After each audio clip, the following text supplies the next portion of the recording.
Many high-ranking Nazi officials chose to take their own lives in the face of the imminent fall of the Third Reich. Famous cases include Joseph Goebbels, Minister of Propaganda, Hermann Göring, Commander-in-Chief of the Air Force, and Heinrich Himmler, the main leader of the SS, who committed suicide before or shortly after being captured by Allied forces, just like Adolf Hitler himself. The goal was to avoid trials and potential sentences that would very likely have also led to their deaths.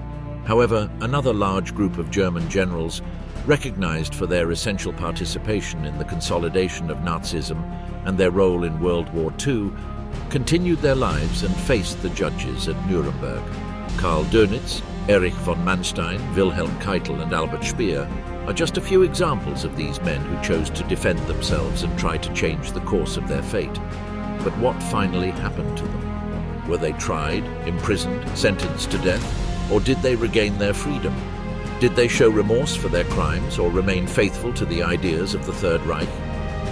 Incredibly, there are cases of generals who lived several decades after the war. However, each situation has its own particular story, and we will tell you about it in today's video. Karl Dönitz, the heir. This man played a central role in the performance of the German Navy called the Kriegsmarine. During World War II, he commanded the submarine fleet, specifically from 1939 to 1943, when he dominated the Atlantic zone. His highest point in the Third Reich hierarchy came in that year when he was appointed Grand Admiral of the German War Navy, in addition to becoming the Supreme Commander of the German fleet. Beyond his performance as a sailor, Dönitz went down in history after Adolf Hitler's death by taking the position of successor of the Third Reich. That's right. This man was in charge of taking leadership in the brief period of resistance offered by the Nazi military after the fall of the Führer.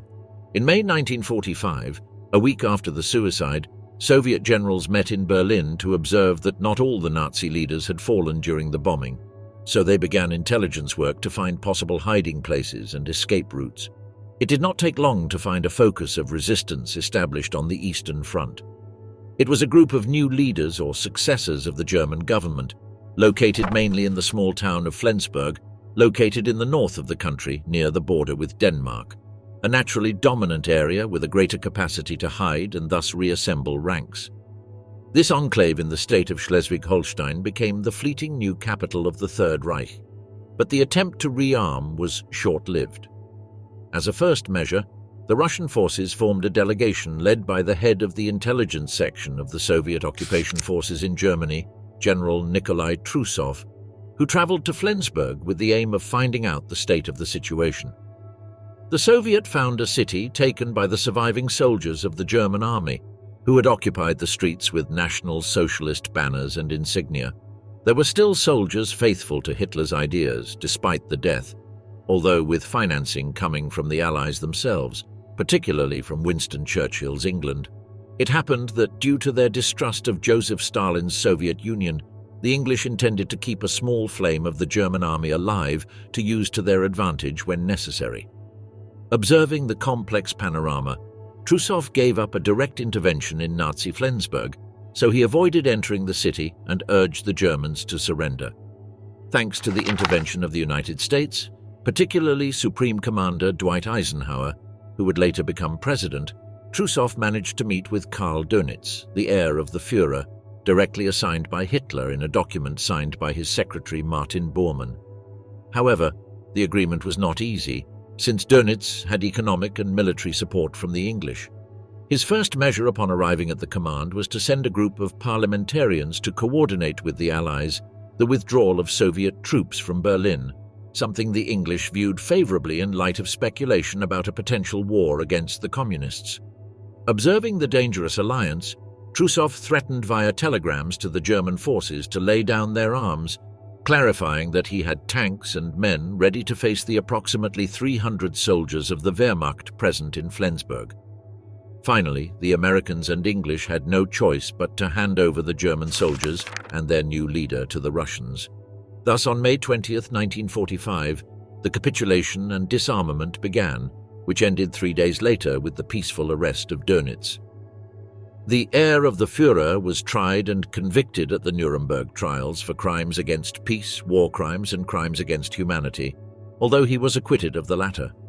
His 10-year sentence was mainly due to his responsibility for the Triton Zero Order, also known as the Laconia Order, a document issued in 1942 where rescuing survivors from submarines that sank in the context of operations at sea was prohibited. After serving his sentence in Spandau prison along with other Nazi leaders, he was released in 1956 and moved to a small village in Hamburg. He wrote 2 autobiographies published in 1958 and 1968, where he acknowledged some crimes committed by Hitler, although most of the work recounts his military experience. The successor of the Third Reich had a long life until his death in 1980 at the age of 89. Albert Kesselring, the Smiling One. While Dönitz fought on the seas, Field Marshal Albert Kesselring took charge of the air.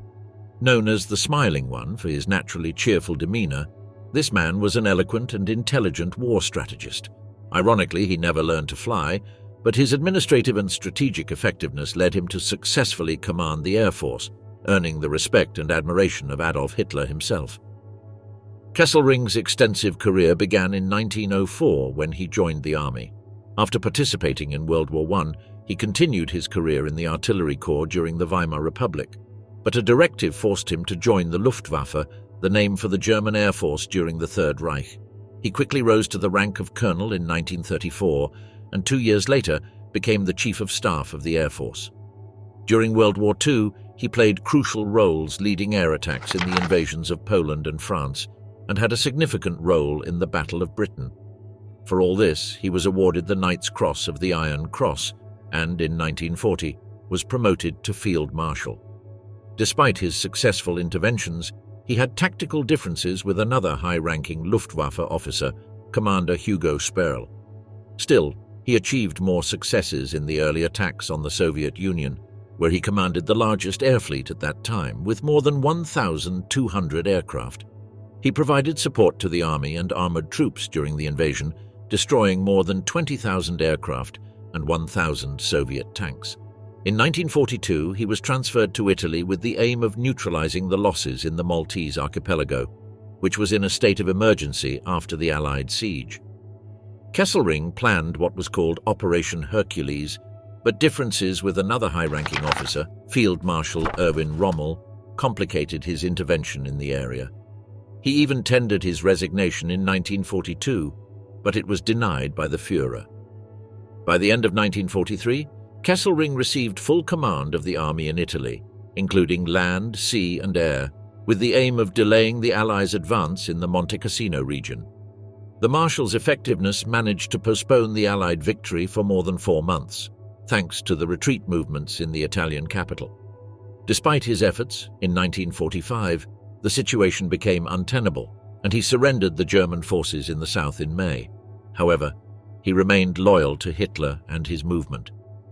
In 1947, a British military tribunal found him guilty of war crimes for ordering the execution of 335 Italian civilians after the event known as the Ardeatine Caves Massacre, where a group of partisans killed 28 police officers allied with the Nazis. Initially, he was sentenced to death on May 6, 1947, but managed to reduce his punishment to life imprisonment and was finally pardoned and released in 1952 due to deteriorating health. Kesselring earned the respect and admiration of opponents such as Winston Churchill, Harold Alexander, and Oliver List, who considered that he fought his battles fairly. This also played a part in his release. After spending only 7 years in prison, he joined numerous veterans associations and wrote a memoir titled Soldier Until the Last Day, published in 1953. He passed away 7 years later at the age of 74. Erich von Manstein, the strategist. Fritz Erich Georg Edward von Manstein was born into a Prussian aristocratic family with a long military tradition, so he joined the army early on. He fought with honors in World War I, serving on both the Eastern and Western fronts, which earned him a promotion to captain at the end of the conflict. During the Weimar Republic, he continued in the army and played a significant role in rebuilding the German armed forces. Recognized as a commander with firm leadership and one of the most brilliant war strategists, Adolf Hitler did not hesitate to call him up at the beginning of World War II. He was appointed Chief of Staff to General Gerd von Rundstedt during the invasion of Poland. However, his most renowned success occurred in the French, Dutch, and Belgian occupation, for which he devised a strategy known as the Yellow Plan. It consisted of attacking first in the Netherlands and Belgium, which drew most of the Anglo-French troops to that area. Meanwhile, the bulk of the German armoured divisions were in the wooded area of the Ardennes, advancing through the English Channel and leaving the enemy armies trapped. Despite initial resistance from some high-ranking military officials, Hitler himself recognized the audacity of such a strategy and ordered its execution, which earned Manstein a promotion to Field Marshal and active participation during the attack on the Soviet Union, starting in 1941. He was in charge of the 56th Panzer Corps, which came close to taking Leningrad, and later moved to the southern front, where he successfully invaded Sevastopol and held out during the German retreat in Stalingrad. Faced with the imminent withdrawal, Hitler removed him in March 1944. However, Manstein had another plan in mind that, according to some experts, could have changed the course of the war on the Eastern Front, or at least delayed Germany's defeat. Nevertheless, the plan was not accepted. Already ousted from the force, Erich von Manstein was tempted on several occasions to collaborate with the internal plot against Hitler, known as the Valkyrie Plan, which took place on July 20, 1944. There was even suspicion of his complicity, as he was aware of the planning at least 2 years prior. Field Marshal Erwin Rommel met with him in 1943 to offer him the position of Army Chief if the Valkyrie operation was successful. The conspirators believed it was the only opportunity to prevent Germany's fall. However, Manstein declined the offer, remaining loyal to Hitler, although he did not report the conspirators either.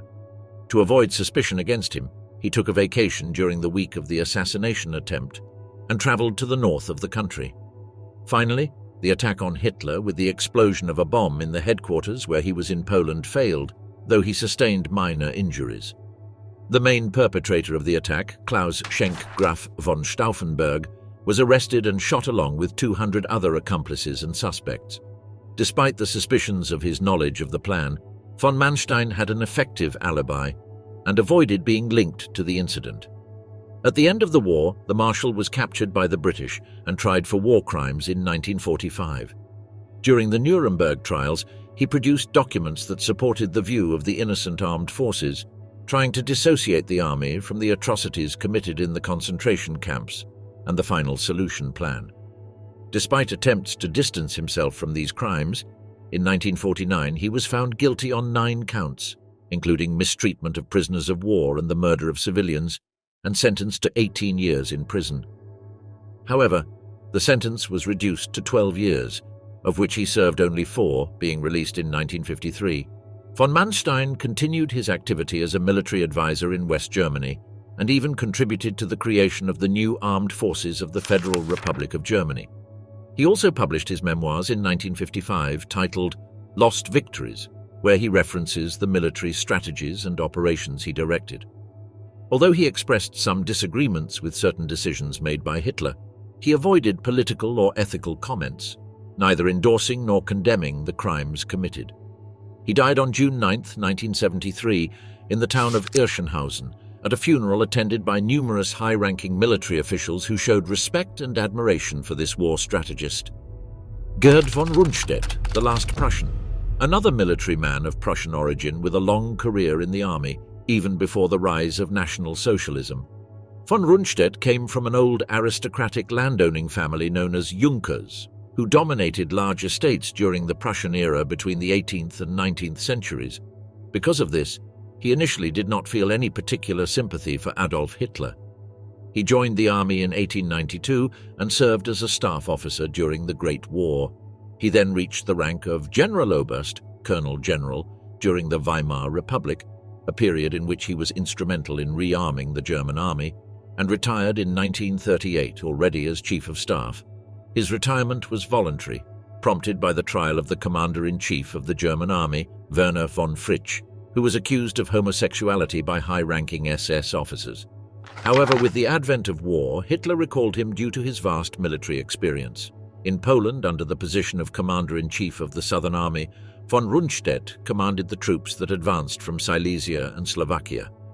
After the successful operation, he was appointed military governor of Poland and Commander-in-Chief of the Eastern exercises of the Reich, and was later sent to the Western Front to attack France in 1939.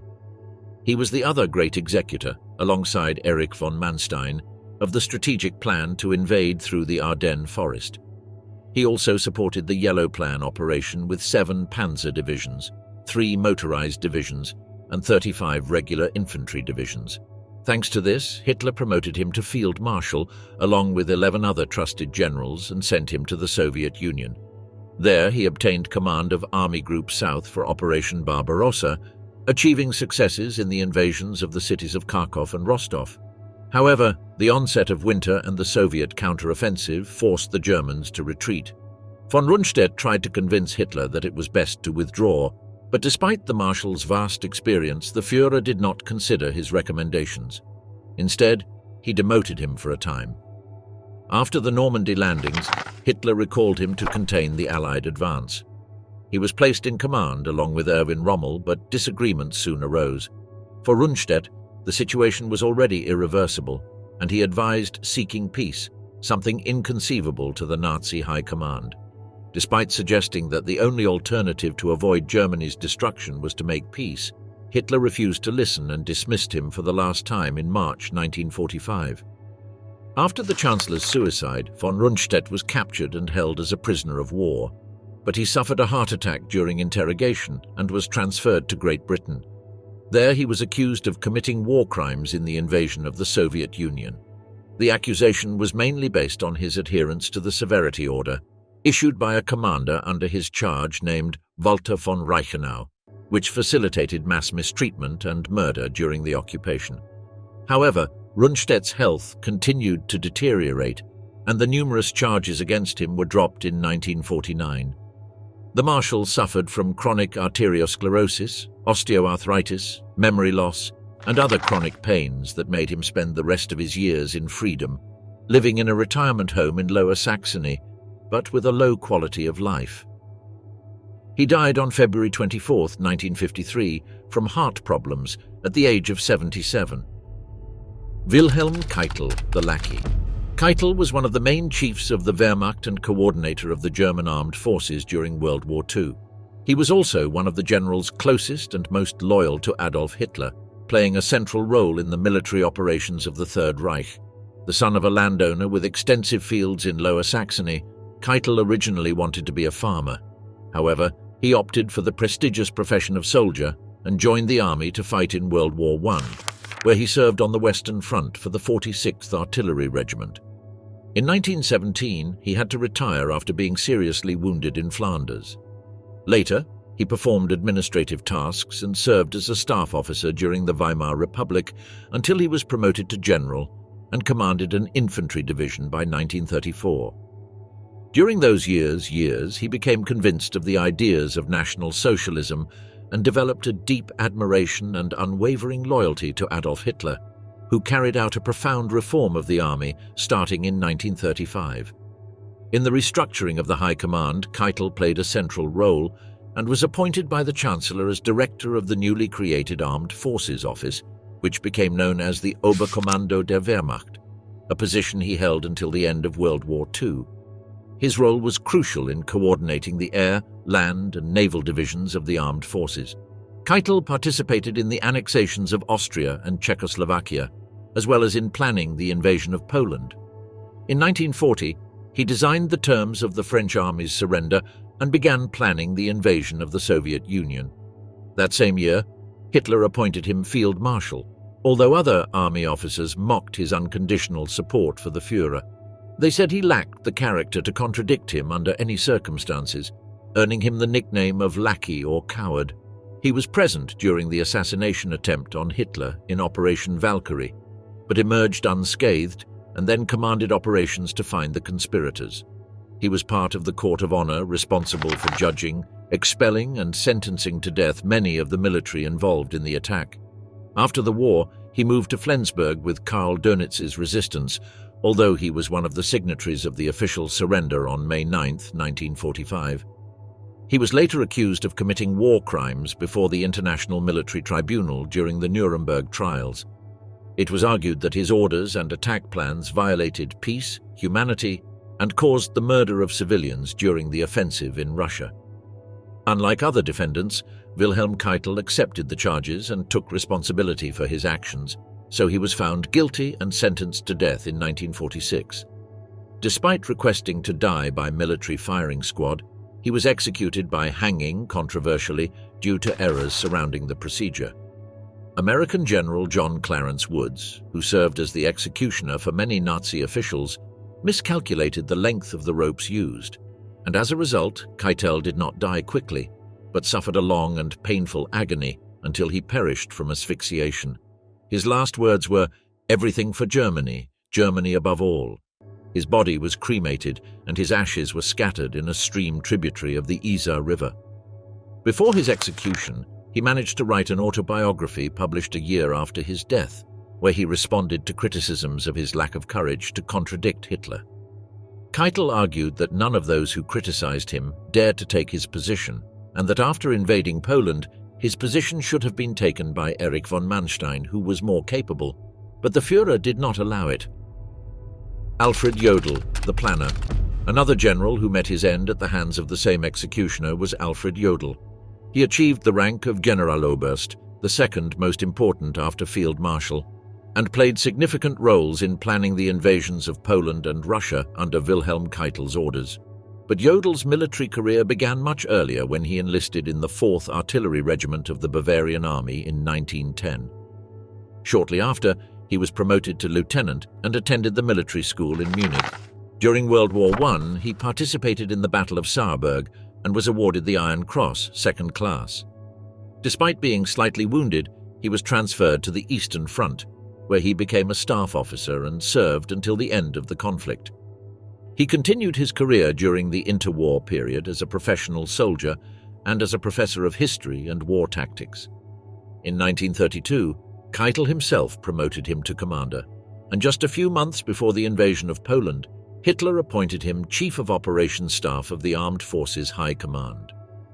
It was a very important position, second to Keitel, but the German Chancellor knew and trusted Jodl's capabilities, so he served as one of his main military advisors, especially regarding strategies.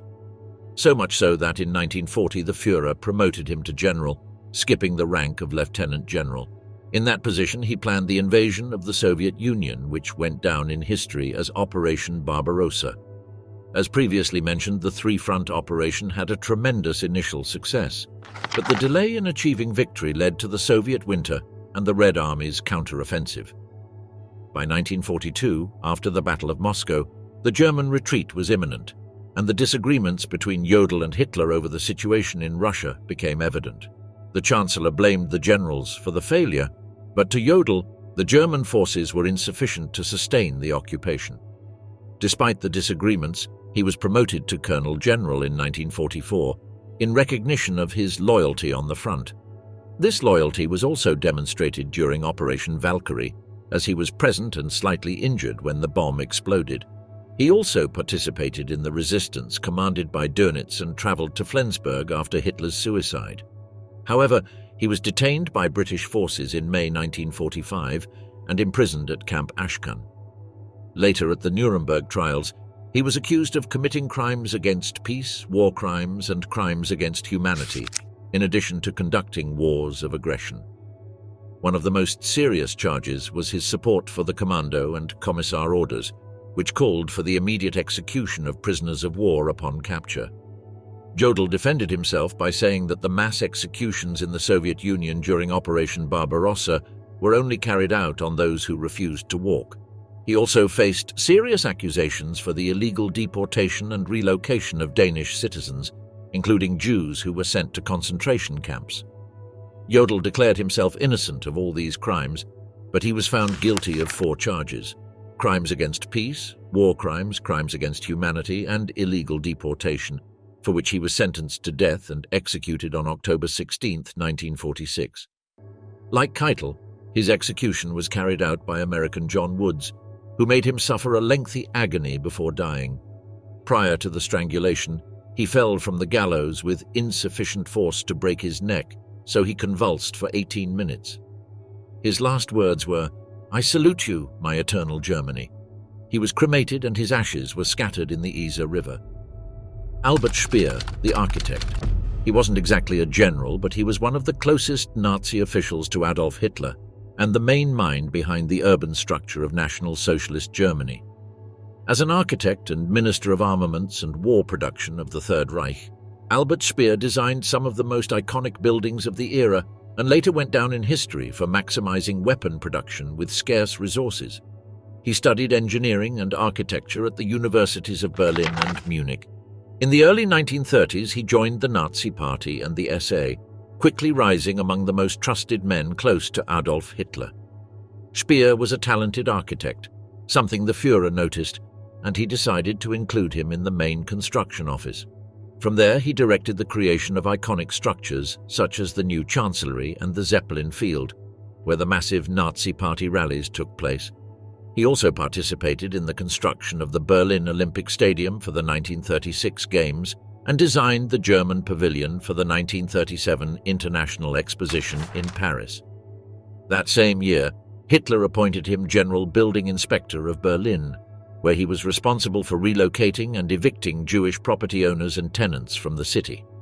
Under the pretext of the architectural renewal of the German capital, he ordered the demolition of various areas and took the opportunity to move these people to concentration camps, something for which he would later be tried. It is estimated that about 75,000 Jews were evicted from the city, although Speer systematically denied knowing that the relocations were to extermination camps. German historian Matthias Schmidt described his accounts as an absolute farce and claimed that the minister personally inspected the concentration camps. Speer's performance, loyalty and talent placed him in a crucial position for the following years of the war. Hitler appointed him Minister of Armaments and War Production of the Reich, where he starred in the Armament Miracle. With increasingly scarce resources due to their absolute dedication to the war economy, he achieved a record in the production of tanks, planes and cannons even by 1944. Therefore, Speer's work is considered fundamental to sustaining Germany in the war. He was by the Führer's side until near the end, as he was seen in the Chancellery building until April 22, 1945. However, this did not prevent him from disobeying Hitler's order to destroy German infrastructure before the Soviets took it. The Nero Order, as it went down in history, urged the demolition of bridges, buildings and other key spaces as German forces retreated, but Speer was unwilling to destroy his own work. Although he tried to convince the authorities to avoid demolitions, some bridges were still destroyed. For this disloyalty, the Führer excluded him from his will, and he was not listed as an heir in the new government led by Karl Dönitz. Even so, after the Chancellor's death, Speer offered his services to the new regime based in Flensburg but was captured on May 23rd, along with the rest of the resistance group. The architect was among the 24 major war criminals tried at Nuremberg. He was accused of committing war crimes, crimes against peace, crimes against humanity, and planning wars of aggression. He was found guilty on 2 counts, mainly for subjecting people to forced labor, and came close to the death penalty. However, 5 of the 8 assigned judges opted for life imprisonment. Finally, Speer served a 20-year sentence in Spandau prison, where he began writing his memoirs. In the following years, he published 2 books that, along with his speeches and interviews, built a narrative known as the Speer myth, in which he combined mild remorse with supposed ignorance of genocidal operations, absolving himself of war crimes and the Holocaust. The sales of his books were a resounding success, as the public wanted to hear first-hand accounts of the Nazi machinery. He died in 1981 from a cerebral infarction, and few of his architectural works remain, although he left an important legacy continued by his descendants. As for the myth of his innocence, it began to crumble in recent decades, thanks to the work of historians who published documents proving Speer's knowledge of the crimes committed. There is even evidence that he was involved in the construction of Auschwitz and the relocation and eviction of Jews in Germany. Additionally, he was present at the Posen speeches, where Heinrich Himmler announced the extermination of the Jews. After analyzing the fate of generals and important Nazi figures, It can be observed that some faced extreme sentences, such as the death penalty, while others were able to continue their lives and provide personal testimony of this historical period. Beyond other officials who managed to escape clandestinely and avoid responsibility for their actions, these generals, who were essential in designing and sustaining the German war machine during World War II, faced the Nuremberg judges and paid, to a greater or lesser extent, for their crimes.